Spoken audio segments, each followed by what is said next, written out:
types of democratic systems in the world? I mean, I know America's great, but we can't be the only one. Man, I think you may be right. Maybe we should find out!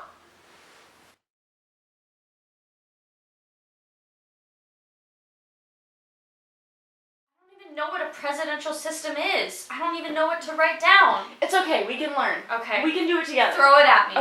Okay.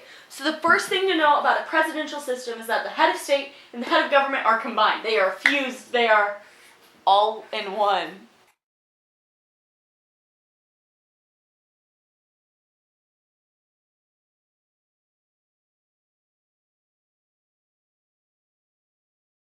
Additionally, the president and the legislature serve for fixed term, unlike in other systems, which we're going to learn about later.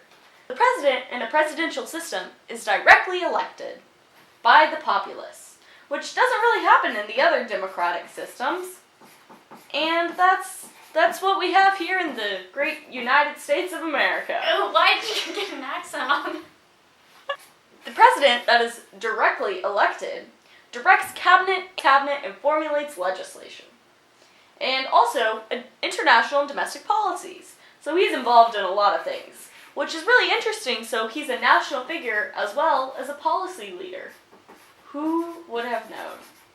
Except for us. Now we know.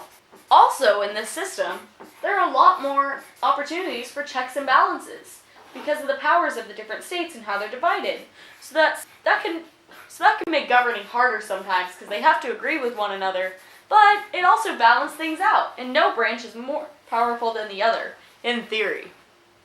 You can also have a more active judiciary. Did you get all that, Paige? Oh shoot, I'm writing that last one down. That was good. Thanks. More active judiciary. Cool. I think we got it all. Let's go check out a presidential system in action. Here we are in beautiful Mexico. Oh, I love this beach. And their presidential systems. Ooh. Did you know that their president, Enrique Nieto, is also the commander-in-chief of the Mexican military forces? Man, what a powerful man. There he is now. Hey! Did you also know that even though their president can only serve one term in Mexico of 6 years, the same party was in power for like 70 years? That's a crazy amount of time. That's a crazy amount of time. Alright, well, this has been fun. Back to the States!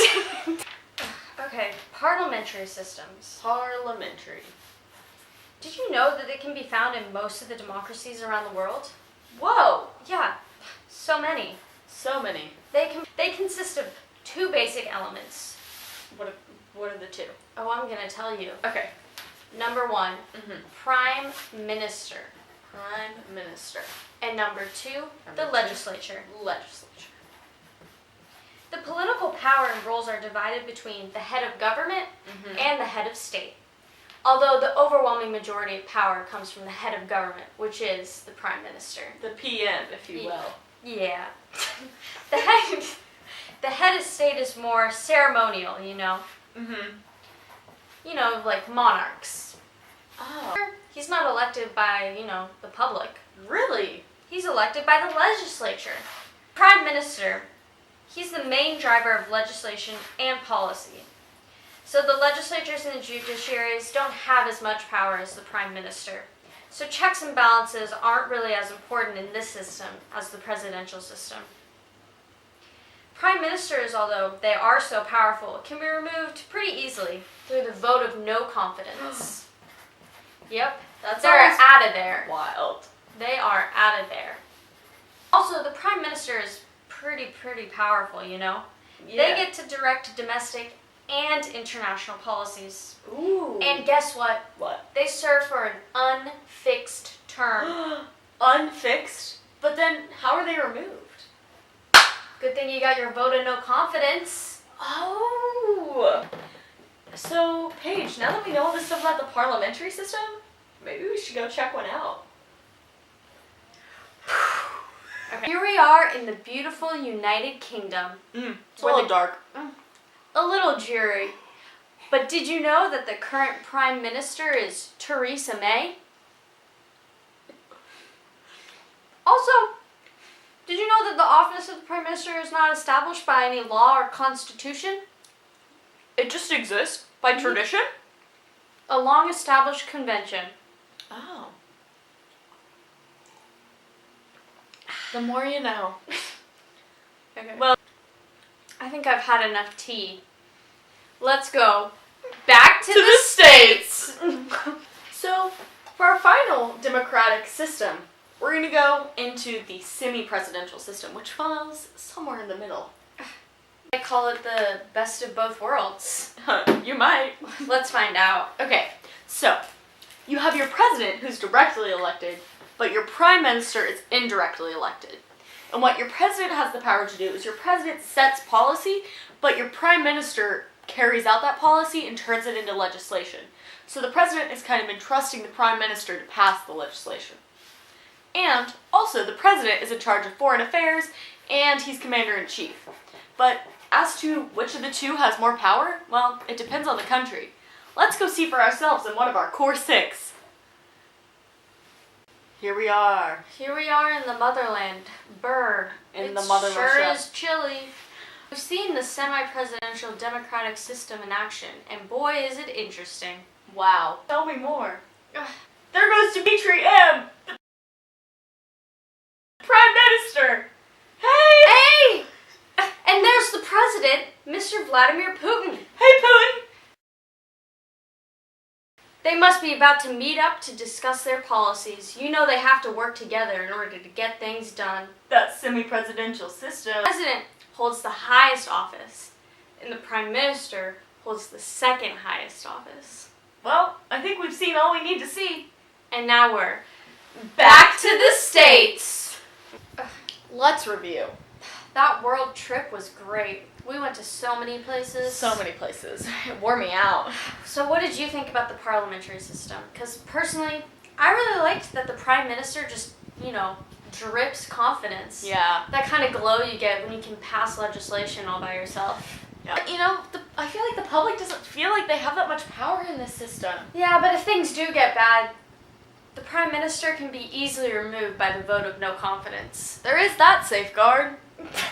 You know which system I found really interesting? Which one? The semi-presidential. I really feel like you got your best of both worlds with your public mandate and your coalition of parties. Yeah, I mean, it's crazy how you can have both at once, but, sometimes it just doesn't work out. Yeah, you're right. They don't have the best track record. There can be conflict if your prime minister and your president don't agree.